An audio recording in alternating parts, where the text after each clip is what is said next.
Video game graphics are perhaps the most hotly debated topic in the hobby every generation. Even back as far as the Atari 2600 and its rivals, I can remember my friends and family talking about how games looked and ran. It often entails discussions about a hardware's overall capability, feature set, or specialization. It can also be an interesting gateway to discuss a system's shortcomings. The Sega Saturn is arguably one of the most interesting pieces of console technology ever produced. It was a complicated design that most software engineers of the era either couldn't wrap their heads around or didn't have the time or money to try. That didn't stop the system from getting some damn good looking games, however, and in this episode, we are going to take a look at some of the best looking Sega Saturn games. Whether it was artistic, technical, or both, these are the games I personally found to really define what the Saturn was capable of. There is no way I'll be able to cover every single good-looking Sega Saturn game here, but I'll try and cover the stuff that truly blew me away visually. I hope you guys enjoy the best-looking Sega Saturn games.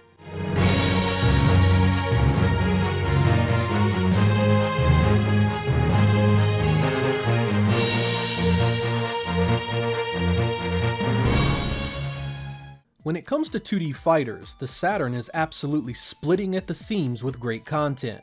From Capcom to SNK and everything in between, there's something here for everybody.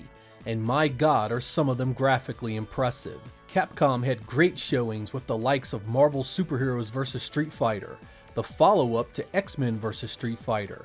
It used the 4MB RAM cart to impressive effect, filling the screen with well-animated characters that were sometimes as big as the entire play area.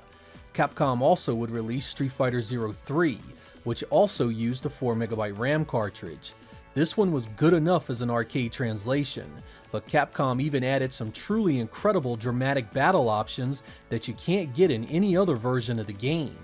Again, the beautifully animated characters stood out amongst some of the best looking 2D games of the era. Some of SNK's work would be worth mentioning as well, especially Samurai Shodown 4. The Neo Geo version had to be cut back to run on a CD system with a pittance of RAM compared to the original cartridge, but they did a fairly solid job in the process. The animation, color, and art style here is fantastic, and was a real standout in 1997. I was also really impressed with Real Bout Fatal Fury Special. SNK again comes through with great animation and art direction, easily rivaling the stuff Capcom was doing at the time. The Saturn would also see a couple of ports from its arcade big brother, the STV Titan board, that looked pretty damn good too. Groove On Fight from Atlas has an incredibly unique look, both in technical and artistic presentation. It uses the RAM expansion cart to show off some pretty decent animation as well. Sunsoft would show off their talents with the wild Astra Superstars, another STV arcade port. This one is fast and ultra colorful, with gameplay that often keeps the entire screen full of special attacks, super moves, and animation that just won't quit. There is so much happening so fast in this one, you often lose track of where you are. I could keep going easily with great looking 2D fighting games on the Saturn, but I have to settle somewhere with my favorite. And that just happens to be Vampire Savior. This one hit late in the life of the Saturn in mid-1998. It never made its way west for the machine, but did materialize on the PlayStation as Dark Stalkers 3. The Saturn version, however, was something special. First you had the characters, each with their own look and animation. The variety in these animations were unreal, and no two characters overlapped or were simple palette swaps. Just as impressive were the stages these characters fought on. Again, each one was superbly animated and provided a visual pizzazz that added tons to the atmosphere and environment. The sheer amount of personality in this game that is derived from its visuals set it apart from the other stuff I just went over. It uses the 4MB RAM card and is one of the Saturn's most impressive 2D technical achievements.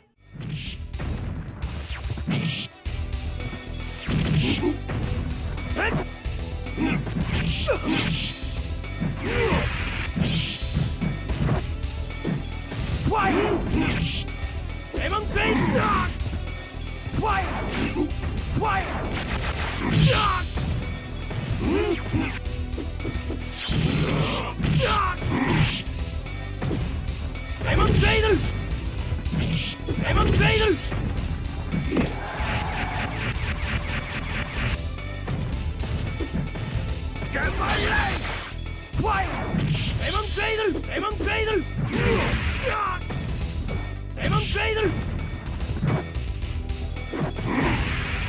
Come on, baby.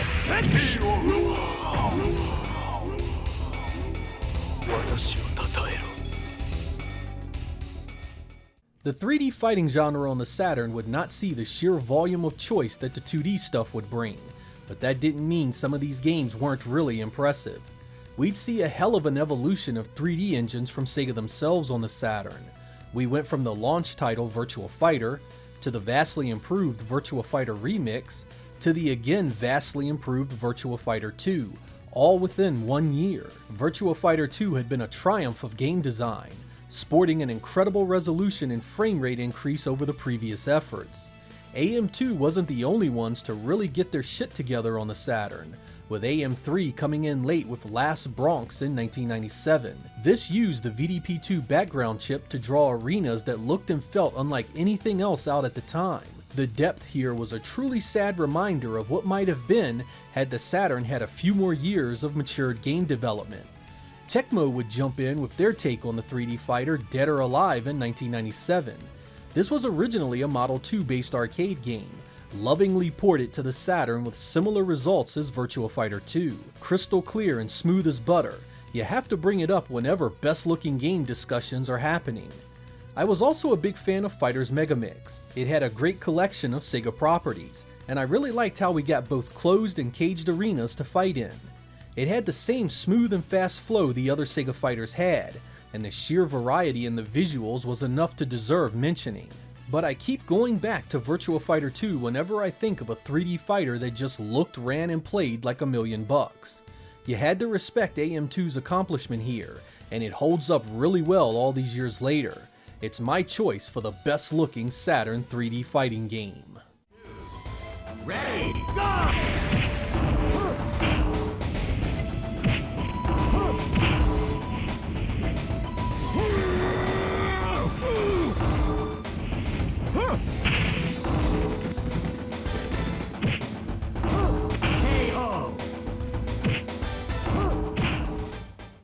The 2D action section includes platformers and beat-em-ups, both of which would see a sharp decline in the Saturn's era. With all the newfangled 3D polygon games popping up, few people wanted more of the games that had defined the previous generation. Luckily, the Saturn would still see really good games here, with some of them easily ranking up there as the best looking 2D graphics the console ever produced. Astol was an early platformer that was full of style. Its unique world was brought to life with a colorful art style that utterly blew away anything that had been possible in the previous generation of machines. It also had full screen scaling, loads of transparencies, and tons of parallax scrolling. Victor Entertainment would take on the challenge of bringing out a sequel to KO Flying Squadron to the Saturn. Not content with simply making a by-the-numbers sequel, they really stepped up the visual punch here. Transparencies everywhere, big colorful sprites, and great detail in every background. It's the kind of game I still fire up to show off the system whenever anyone needs a lesson on how great this hardware could be. Capcom would show up strong here as well, releasing the truly impressive Dungeons & Dragons collection on the Saturn, complete with the 4MB RAM card support. Not even the frequent load times could stop you from being impressed with this game's visuals. Every single thing that moves in the game is animated impressively, from the smallest enemy to the massive bosses. This was the kind of stuff the Saturn excelled at. We also got the wildcard releases in between the big name titles that showed off the 2D power of the machine. Liquid Kids was a really nice port of the Taito arcade game, and Super Tempo was an insane game that visually knocked your socks off. But when I want to recommend a game to new Saturn owners to show off what their hardware was capable of, I always fall back on Treasure's Guardian Heroes. It makes an impressive showing itself, a beat-em-up that zooms in and out with the action, puts tons of enemies on the screen, all while special attacks and magics are popping off transparency effects all over the place. Its 2-player co-op meant you could take it all in with a friend, and if you have a Saturn 6-player adapter, you can fill the screen with 6 players all going crazy. Everything about this one still impresses me to this very day.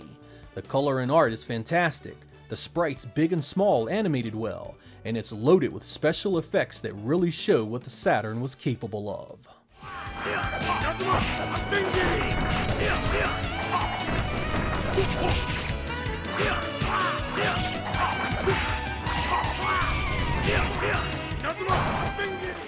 The games I lumped into the 3D action category span tons of different genres.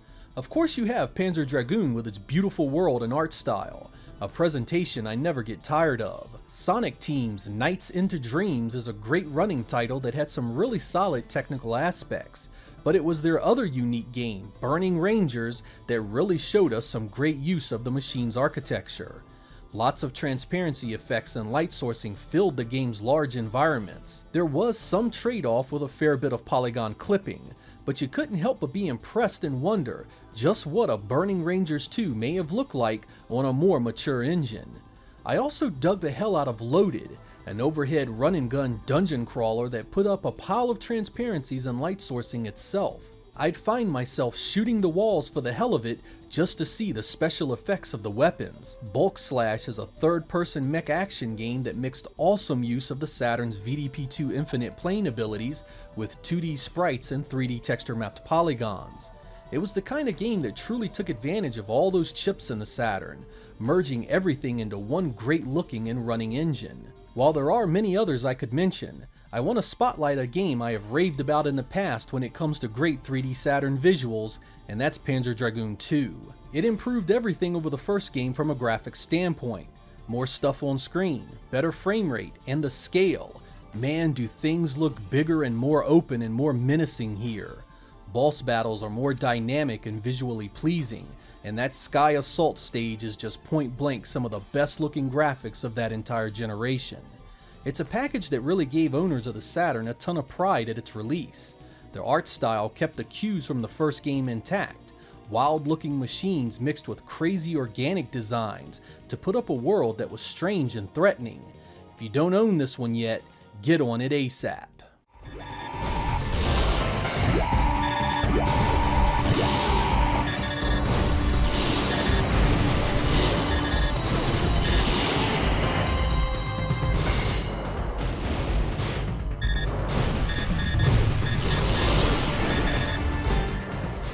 The RPG genre would be utterly and completely dominated by the PlayStation during the Saturn's time on the market, if nothing else by sheer volume of releases.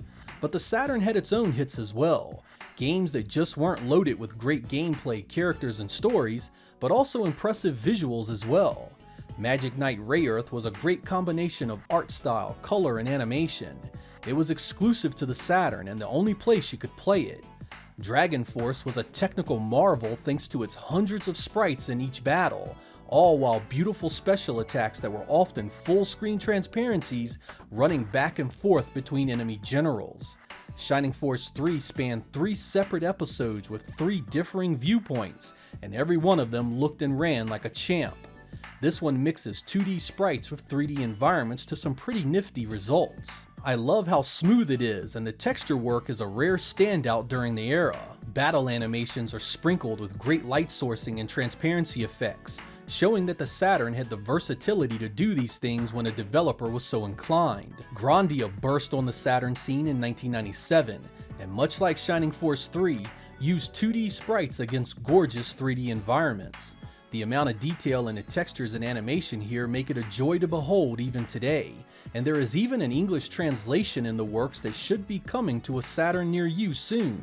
When I think about the best looking 2D RPG though, I have to go with the action RPG Princess Crown. The huge and awesomely animated sprites have a distinctive art style that would become well known for Vanillaware, but it all started right here with this one. I simply adore the way this game is designed and presented to you, and you'll find nothing else like it on the Saturn. The backgrounds look really good too, often having detail that puts other games to shame, even among systems that would come out after the Saturn. Choosing a best looking 3D RPG gets a little more complicated, if nothing else because so many of them would have a pretty big mix of 2D and 3D elements. Would I go with the technically impressive and prop up a game that used polygons best? Or would I just take in the entire package of 2D, 3D, and art design? The choice was clear after some consideration, and that was Panzer Dragoon Saga. Panzer Saga gave you an explorable world that looked like nothing else at the time, a rare combination of impressive technical highlights as well as an incredible art design on everything from the environments and enemies. It elevated Saturn visuals well beyond the usual plain polygon elements and gave us a truly impressive use of the machine's abilities. Textures, special effects, draw, and performance, it all combined into one great looking game. Just imagine if other games had reached their own third generation engines on this hardware.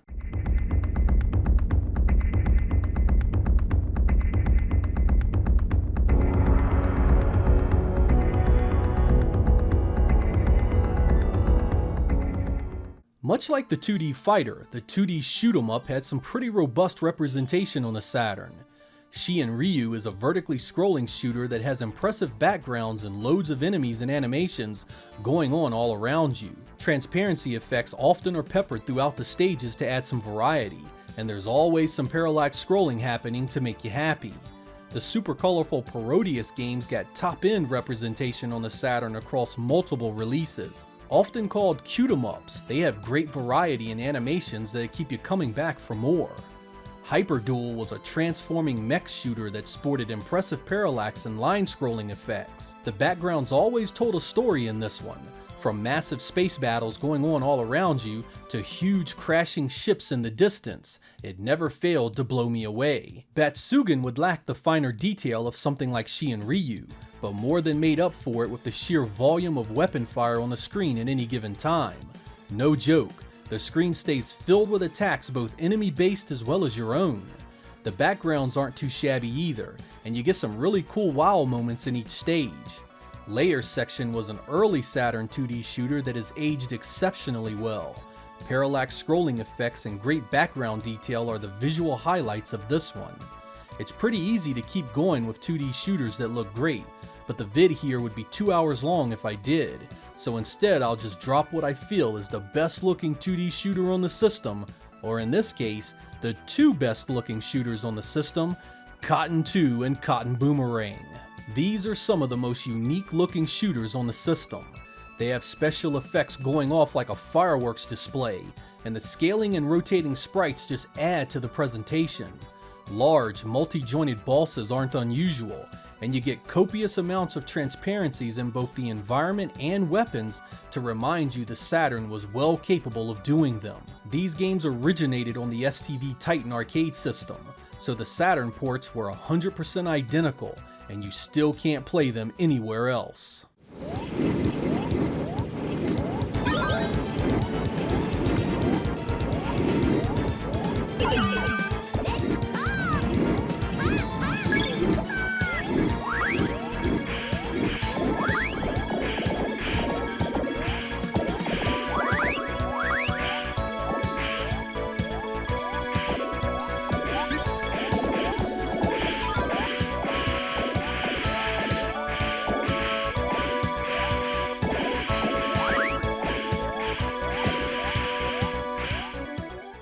Shoot-'em-ups that had 3D or polygon elements weren't nearly as abundant as their 2D cousins, but there were some notable titles worth discussing. Tsukio Gurentai was a port of the STV Titan original, and while it's mainly a 2D experience, it does have polygon elements here and there. Loads of touches like scaling enemies, screen-filling boss attacks, and parallax scrolling highlight the great visuals here. Thunder Force 5 showed up to represent the classic franchise with a bunch of polygon elements itself. It also continues the series' tradition of being a hell of a good-looking game. Huge enemies, great background effects, and lots of touches like transparencies and abstract background designs really make this one of the more unique-looking games on the Saturn. Layer Section 2 is a good-looking game itself, with great-looking polygon environments and set pieces. The first time you see the waterfall, you can't help but to appreciate it. The best looking shooter on the Saturn that uses 3D elements has to be Radiant's Silvergun, however. Loads of VDP2 effects make up the game's impressive backgrounds, while enemies and bosses are often comprised of polygons. It's fast moving and its effects are always catching your eye and making you take notice, no matter how engrossed in the gameplay you are. This is another one that came from the arcade STV board, so again, the Saturn port is absolutely perfect. Many compare this to Treasure's other shoot 'em up, Ikaruga, but I think Radiant Silvergun is the better game by quite a bit. 何が起こったのか。そして奴らの目的は何なのか。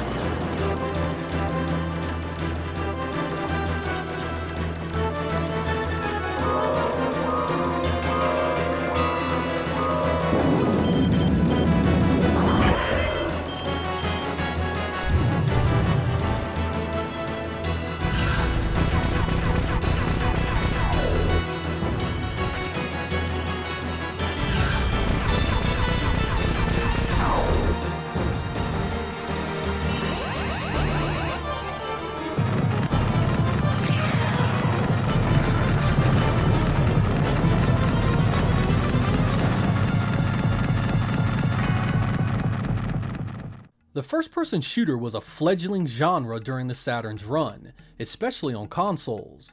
While its presence was strongly felt by some really good games during the era, the Saturn would only see a handful of them when compared to the overall library. Lucky for us, a little company called Lobotomy Software burst onto the Saturn scene and really nailed a few titles that did the system proud. The Saturn version of Duke Nukem 3D was glorious, running at a rock-solid frame rate with loads of detailed textures and great light sourcing effects. They also ported the PC classic Quake to the Saturn in what has to be one of the most technically impressive efforts on the hardware. You are looking at a fully 3D world with fully 3D enemies and fully 3D weapons and items, all running with light sourcing at a playable frame rate. For a system that was considered weak at 3D engines by the majority of the gaming world at the time, this is nothing short of a miracle of game development. Even more so, this one was done under budget and time constraints, making you realize it could have been even better had this not been the case. As good as the two previous mentioned games are, it's Lobotomy's maiden effort on the Saturn that I still adore the most, and that's Power Slave. It has all the elements that made Duke Nukem 3D a winner, but here the world is even more impressive due to its exploratory design. This is very much a 3D Metroid style game years before there was a 3D Metroid game. The fact that these levels were designed to be explored, re-explored with new powers and abilities, and still look this damn good is truly a testament to both the versatility of the Saturn's hardware, but also the mastery Lobotomy had over it. Without Power Slave, the Saturn landscape would have been a much colder place.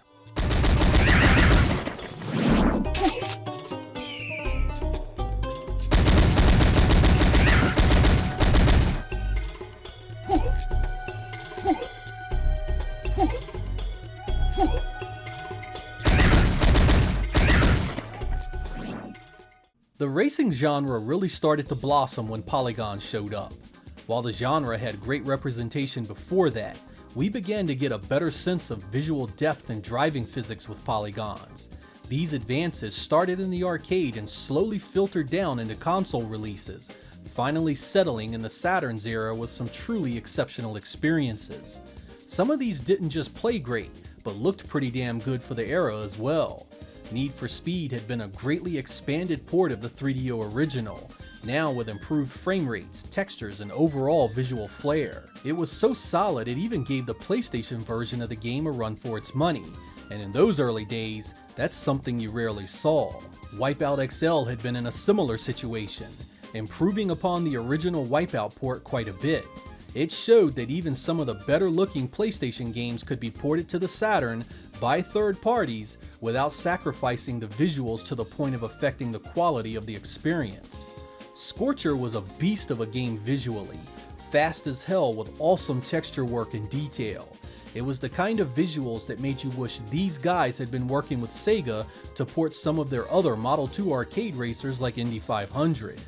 Sonic R wasn't my cup of tea when it came to gameplay, but you still have to respect the technical side of things here. Great detail and special effects highlight its 3D world and exploratory gameplay. Sega's second attempt at Daytona, Championship Circuit Edition was a vastly improved engine that saw big leaps in smoothness, texture detail, and draw distances. There were even some really good superscalar representation on the Saturn, starting with the great port of Outrun. This was really the first time we'd see a version of this so good it actually was superior to the arcade original. Buttery smooth with great color and detail, it's still one of my favorite versions of this game to play. I also dug the power drift translation the Saturn got, and never got tired of its roller coaster style feeling these visuals give you. I also appreciated the unique style of Street Racer Extra, a kart racer with a cartoon aesthetic. The screen stays loaded with awesome detail that is crystal clear and extremely smooth, beating even the PlayStation version visually. When you have to pick just one though for your favorite, I just had to go with Sega Rally. It was a vastly improved attempt at porting a Model 2 arcade release on the Saturn, trumping the previously released Daytona USA in every single visual category. It did the Saturn proud with its great smoothness and improved draw distances, and the physics system made it stand out among other games at the time. Even side by side against the original arcade, you can't help but be impressed with what was accomplished here. It's Sega's magnum opus on the Saturn, and a showpiece even today. Right.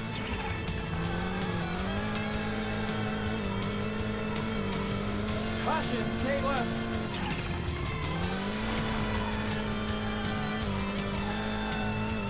Easy left. For the last category, I wanted to go over the dedicated light gun games for the Saturn. This category isn't particularly huge, and honestly, most of the games aren't all that great looking.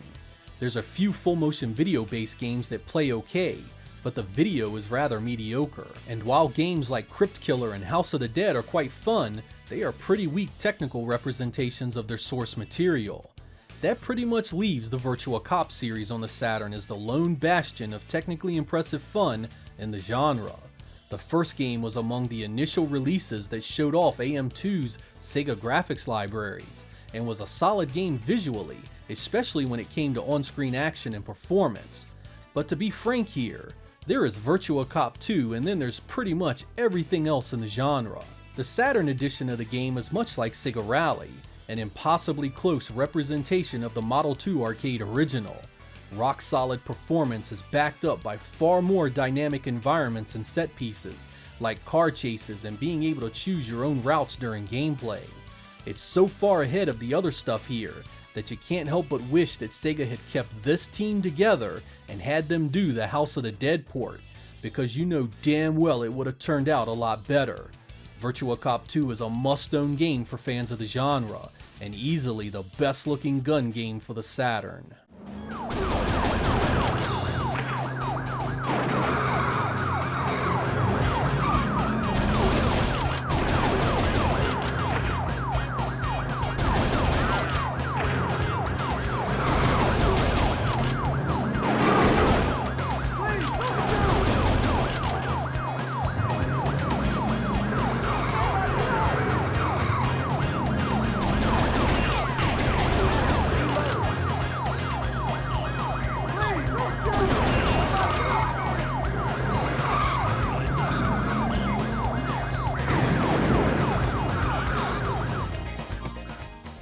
Alright, so there are my thoughts on the best looking games for the Sega Saturn.